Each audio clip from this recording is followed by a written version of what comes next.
तो आइए मैं अपने श्रोताओं और दर्शकों को कॉमेडी का एक नया रंग लेकर उनके मनोरंजन करने का कोशिश करता हूँ। और इस बार हमने एक विषय चुना है जिसका शीर्षक है परेशान हो गया हूँ मंगनी मांगने वालों से। अजीज आ गया हूँ मंगनी मांगने वाले लोगों से। तो भाई कहाँ से आरंभ करें? मांगने वाले तो अनेक हैं साहब। चंदा मांगने वाले, घूस मांगने वाले, तिलक मांगने वाले, दहेज मांगने वाले, लोटा मांगने वाले, थाली मांगने वाले, पेन मांगने वाले, कलम मांगने वाले, दुनिया जहान में सब कुछ मांगने वाले। पर सबसे ऊपर वाले जो हैं इसमें कैटेगरी जो है वो है मंगनी मांगने वाले। मंगनी मांगना भी एक कला है और इस कला में हर कोई जब तक पारंगत न हो वो इसमें फेल हो जाएगा, वो उसको कुछ भी नहीं मिलेगा। मंगनी मांगना भी कला है। तो अब देखा जाए कि कैसे इस कला में पारंगत लोग जो हैं मंगनी मांग के अपना काम चला लेते हैं और सामने वाला उनको देने पे वो सामान विवश हो जाता है। तो आइए कुछ झलक देखें। आपको इन लोगों को खोजने के लिए विशेष मेहनत की ज़रूरत नहीं पड़ेगी। आपके अगल बगल ऑफिस में, पोस्ट ऑफिस में, बैंक में या कहीं सी चौराहे पे, किसी के स्टॉल के दुकान पे, कहीं भी आपको ये खड़े मिल जाएंगे और आपसे कुछ न कुछ निवेदन करते आपको ये खड़े मिलेंगे। आप और इनके सामने आप लाचार रहेंगे। बैंक में अगर आप कुछ फॉर्म, अपना ज़रूरी कागज़ भर रहे हैं, चेक भर रहे हैं, कुछ भी भर रहे हैं, आपके ये माथे पे दमनदूत की तरह खड़े हो जाएंगे पता नहीं कहाँ से आके, और अपना मुंह निकाल के, दांत निकाल के, हंसी थोड़ा अपना मेकअप लगा के हंसी का वो हाथ पसार देंगे, ज़रा कलम भाई साहब। और आपको अपनी नाजुक सी, प्यारी सी, बड़ी संभाल के रखी हुई जो लेखनी है उनके कठोर कर कमलों में थमाने के सिवा और कोई उपाय नहीं रह जाए, क्योंकि उनके चेहरे पे इतनी दयनीयता, इतना जो है उनके एक जो है वो आग्रह होगा, इतना प्रेम होगा नकली कि आप लगेगा कि इनको न दे के बहुत बड़ा गुनाह करेंगे। तो आपको अपनी लेखनी उनके हाथ में थमाने के सिवा और कोई चारा ही नहीं रह जाएगा। तो भाई अब कलम उनके हाथ में आ गई है। अब कलम जैसे ही उनके हाथ में आएगी, उस प्यारी सी नाजुक सी लेखनी की जिसको आपने इतना संभाल के रखा है, उनके कठोर हाथों में जाके वो लेखनी कुछ और हो जाएगी। उसकी दशा सुनिए। कलम हाथ में लेते ही उसे इतना जोर से पकड़ते हैं जैसे कलम न रह के हल की मूठ हो गई। और जैसे ही पहला अक्षर लिखा नहीं कि कागज़ का हुआ ऑपरेशन और नीब ले गई टक्कर टेबल से, और इस टक्कर में हो गया नीब का टाइफिस। उनका तो काम कुछ हुआ नहीं, उल्टे आप जो काम कर रहे थे वो बीच में छोड़ के जो उन्होंने कलम दिया था उनको, वो तो भी तो सत्यानाश तो पहले ही हो चुका था। अब आप क्या लिखेंगे? डाकखाने में भी यही हाल है। तो इस तरह से आजीज आ गया हूँ मंगनी मांगने वालों से, उसकी एक झलक आपने देख ली कि पोस्ट ऑफिस में, बैंकों में कैसे आपकी कलम जो है इस तरह से हथियार ली जाती है कि आपको उनको देने के सिवा कोई चारा नहीं रह जाता है। अब आप सुनिए कि मंगनी मांगने वाले की ट्रेनिंग जो है कितनी ज़बरदस्त होती है, वो उनके गुरु कितने ज़बरदस्त होते हैं जो उनको इस कला में पीएचडी करवा देते हैं कि भाई सब कुछ फेल हो जाए लेकिन तुम मत फेल होना, नहीं तो ये जो विद्या पे जो है वो बट्टा लग जाएगा, मेरी गुरु पे जो विद्या पे जो है गुरु की शान में कमी हो जाएगी। तो सबसे पहला नियम उन्होंने ये बताया है मंगनी मांगने का अपने शिष्य को कि मांगने जाओ जो सामान, अगर वो न मिल सके श्रीमान तो खाली हाथ कभी मत आना। जो सामने दिखाई दे सामान, उसी को लेके निकल जाना। अब बताइए कैसे बचेंगे आप? अब इसकी एक झलक देखिए। हमारे एक मित्र हैं प्रोफेसर साहब, वो बेचारे दोपहर में आराम कर रहे थे पंखा चला के अपना टेबल फैन। उनका टेबल फैन जो से चल रहा था वो खर्राटे ले रहे थे। इसी बीच में उनके एक पड़ोसी जो हैं वो मंगनी मांगने में पीएचडी हैं। वो जो है दरवाजे पे लगे ठक ठक करने। नींद तो उन्होंने हरण कर ही लिया बेचारे का, अब तो आगे का सामान हरण करना बाकी था।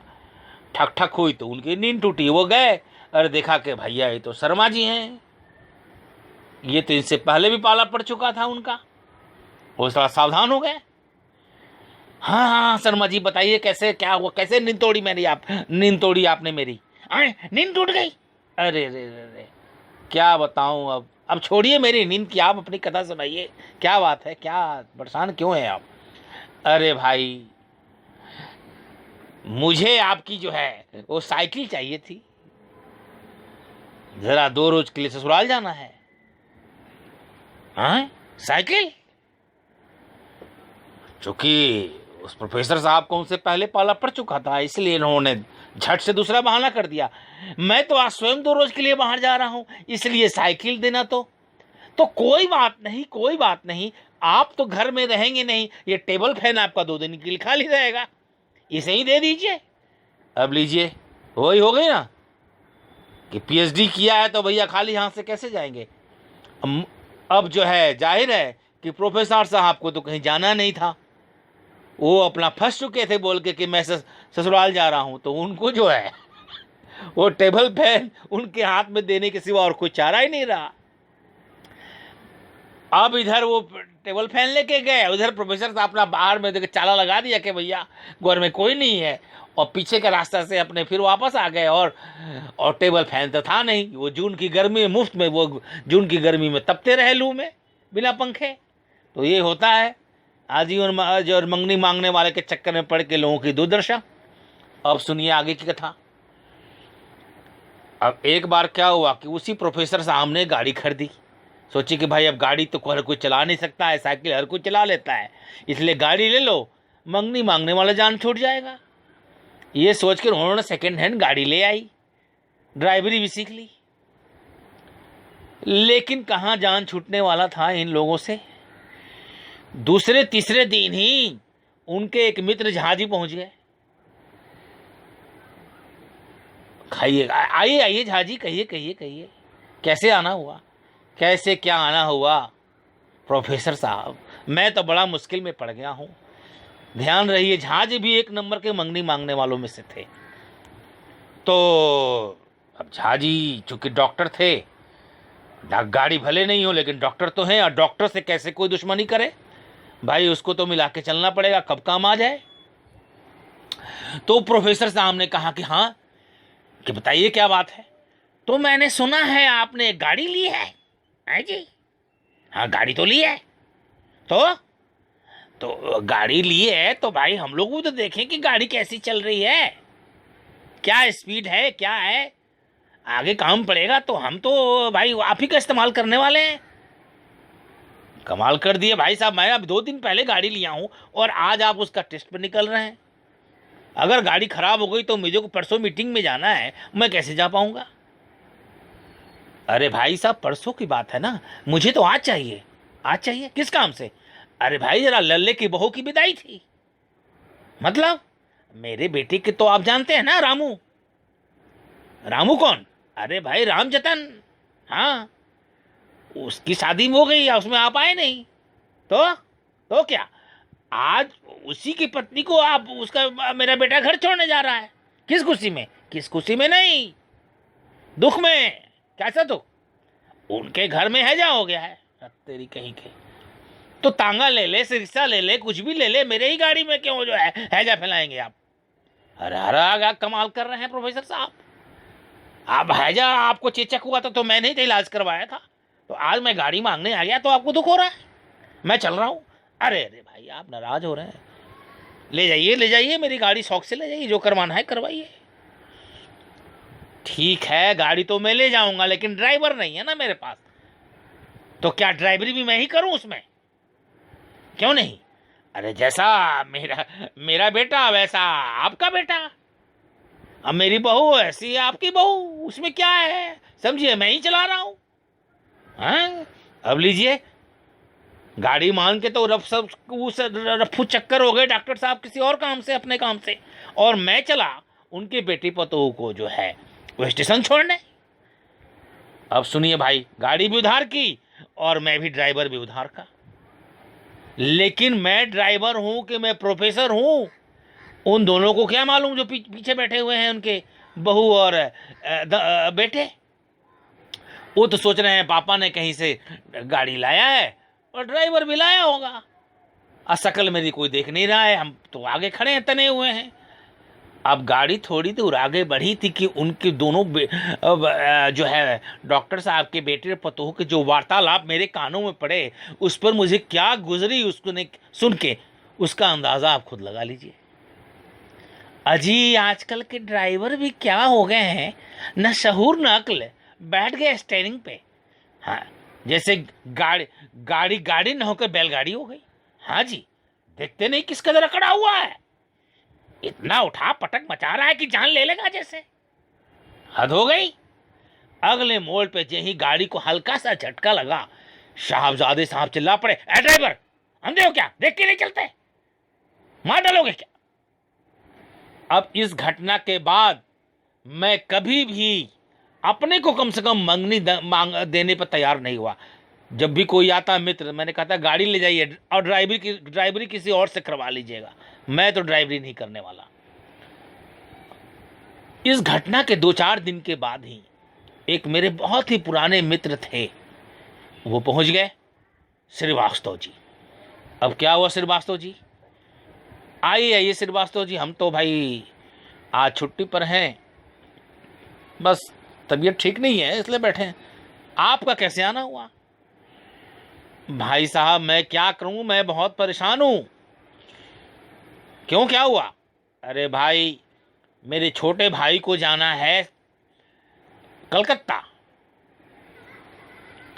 और गाड़ी का कहीं प्रबंध नहीं हो रहा है कि जो सामान है उसमें लादा जा सके। तो भाई साहब बड़ी आपकी बड़ी मेहरबानी होगी अगर आप अपनी गाड़ी मुझे दे दें, तो कुछ जो सामान है वो भी चला जाएगा और मेरा भाई भी चला जाएगा अपने परिवार के साथ। उसकी गाड़ी पकड़ ले, फ्रंटियर मेल से जा रहा है वो। ना ड्राइवर साहब वो तो खुद मेरा बेटा कर लेगा, उसकी चिंता आप मत करें। मैंने कहा चलो एक बात तो हुई, कम से कम जान छूटा ड्राइवरी से। भाई साहब आप गाड़ी ले जाइए, ये लीजिए चाबी। मैंने चाबी मन मूस के दे दी कि लगता है आज मेरी गाड़ी अगर सुरक्षित चली आए तो मैं 5 रुपये का लड्डू चढ़ाऊँगा हनुमान जी को, क्योंकि पिछली बार जब झांसी ले गए थे तो उसका हेडलाइट टूट गया था और गाड़ी में पीछे से किसी तांगे वाले ने खरोच मार दी थी, गधे के साथ, घोड़े के साथ। अब लीजिए। कुछ देर के बाद मैं थोड़ा इत्मीनान हुआ कि चलो ये श्रीवास्तव जी गाड़ी ले गए, अब शाम तक ही शायद उनका दर्शन हो गाड़ी के साथ। तब तक मैं क्या करूं, तब तक मैं अपने कुछ रचनाएं जो हैं कविता की वो देख लेता हूं, पूरा कर लेता हूं। कहाँ रचनाएं, क्या रचनाएं भाई साहब। 1 घंटा न होते होते मेरे को फोन आया, वही श्रीवास्तव जी। हेलो आप प्रोफेसर साहब। हाँ भाई कहिए क्या हुआ, सब पहुंच गया ना गाड़ी से मेरी। क्या पहुंच गए, आपकी गाड़ी तो बीच में ही धोखा दे गई। आए धोखा क्या दे गई, वो तो नई गाड़ी है। नई गाड़ी कहाँ से भाई, आप तो सेकेंड हैंड लाए थे। सेकेंड हैंड लाए थे लेकिन मेंटेन्ड था ना भाई साहब। क्या खाक मेंटेन्ड था, आके देख लीजिए थोड़ा दूर से अपनी गाड़ी का किस तरह से धोखा दिया है। मैं तो फंस गया भाई साहब, गाड़ी भी छूट गई हमारी और ये आपकी गाड़ी जो है सत्याग्रह पे उतारू हो गई है माल रोड पे। फोन रखा मैंने धीरे से, दुखी मन से कि भैया पता नहीं मेरी गाड़ी का क्या दुर्गति किया है लोगों ने, कैसे मेरी गाड़ी, नई गाड़ी जो है अचानक सत्याग्रह पे उतारू हो गई है। चलो देखता हूँ। 50 रुपया खर्च करके टैक्सी पकड़ी उस जगह जाने के लिए जहां मेरी गाड़ी खराब होकर पड़ी है इनके अनुसार। गाड़ी से, टैक्सी से गाड़ी अपने गाड़ी तक पहुंचा माल रोड, तो गाड़ी देख के रुलाई आ गई भाई साहब। ये दर्द वही समझ सकता है जिसने नई नई गाड़ी खरीदी हो।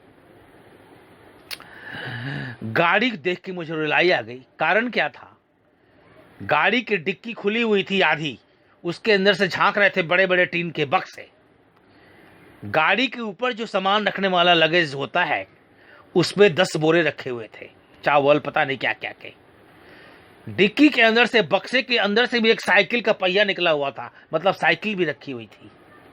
और गाड़ी के अंदर जो है करीब 10 लोग बैठे हुए थे और सारे जो है मोटे तगड़े, उनकी बहुत 100 किलो की, पता नहीं सारे लोग हैवी वेट।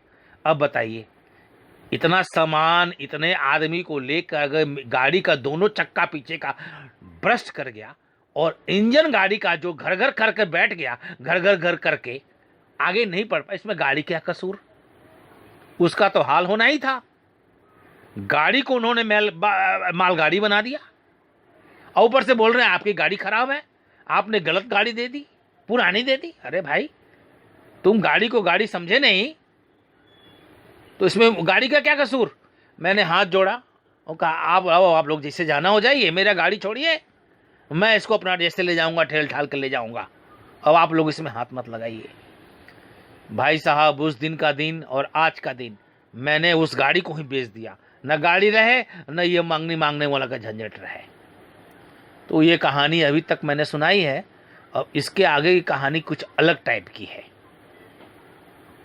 अलग टाइप की इसलिए है कि मंगनी मांगने वाले जो हैं उनकी कई और रूप पैदा हो गए हैं, जो समझ में नहीं आता है कि मंगनी मांगने वाले हैं या कुछ भला करने वाले हैं। कुछ दिन पहले की बात है, एक हमारे सज्जन जो किताब ले गए मांग के। मैंने सोचा ये विद्या प्रेमी आदमी हैं, किताब ले जा रहे हैं तो पढ़ लिख के अपना वापस कर देंगे, पढ़ के कुछ दिन तक, क्या है इसमें देने में। मुझे नहीं मालूम था कि मेरे साथ की किताब के साथ क्या होने वाला है। वो बहुत बड़े पढ़ाकू प्रोफेसर थे हमारे, मेरे कहिए कि मेरे क्लास के ही, इस कॉलेज में ही हमारे साथ थे। बाद में हम लोगों ने 21 कॉलेज में ज्वाइन किया, प्रोफेसर वो भी हुए, मैं भी हुआ, मैं हिस्ट्री का हुआ, वो साइकोलॉजी के हुए। लेकिन साइकोलॉजी वो समझते थे, मैं तो कुछ समझा नहीं। तो वो मेरी एक किताब आई थी, तो उन्होंने कही भाई वो किताब दे दीजिए हिस्ट्री की। तो मैंने दे दी कि भाई लीजिए, अपना ज्ञान बढ़ाइए, अगर कुछ हो सके ज्ञान बढ़ा सकते हैं तो बढ़ाइए। खुशी है कि आप मेरी किताब का रिस्पेक्ट कर रहे हैं, हमसे मांग रहे हैं। मैंने अपनी किताब दे दी। किताब लेने के बाद वो तो भूल गए कि भाई हमसे कोई किताब लिया था, और मैं रोज़ प्रतीक्षा कर रहा हूँ। अब आ रहे हैं, अब दे रहे हैं, अब दिखाई पड़ेंगे, किताब कहेंगे। वो तो दिखाई देना ही बंद कर दिए। बहुत फ़ोन किया तब जाके चपरासी से भिजवाई उन्होंने जब किताब। अब किताब देख के रुलाई आ गई। पहले तो ऊपर का दो पेज होता है, 3 पेज कूट के गत्ते के साथ जो होता है सब, वो सब गायब। बाकी के ऊपर जो पेज थे उस पर उनके जो छोटे बेटे के लच्छेदार अक्षरों में कार्टून बनाया हुआ था, चित्रकारी की हुई थी, और जो किताब का नाम लिखा हुआ था। पीछे से भी 4 पेज गायब गत्ता के साथ। हमने माथा ठोक लिया। तो किताब न रख के बैतरणी पुराण हो गई थी। मैले धुले अच्छी खासी किताब, मैली शक्ल कुत्ते की कान की तरह सब पेज मुड़े हुए।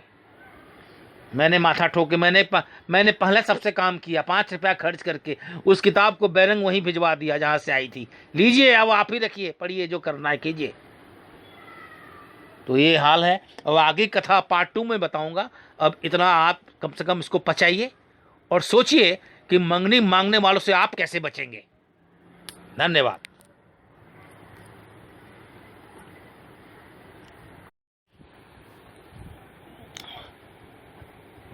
तो आइए मैं अपने श्रोताओं और दर्शकों को कॉमेडी का एक नया रंग लेकर उनके मनोरंजन करने का कोशिश करता हूँ। और इस बार हमने एक विषय चुना है जिसका शीर्षक है परेशान हो गया हूँ मंगनी मांगने वालों से, अजीज़ आ गया हूँ मंगनी मांगने वाले लोगों से। तो भाई कहाँ से आरंभ करें? मांगने वाले तो अनेक हैं साहब।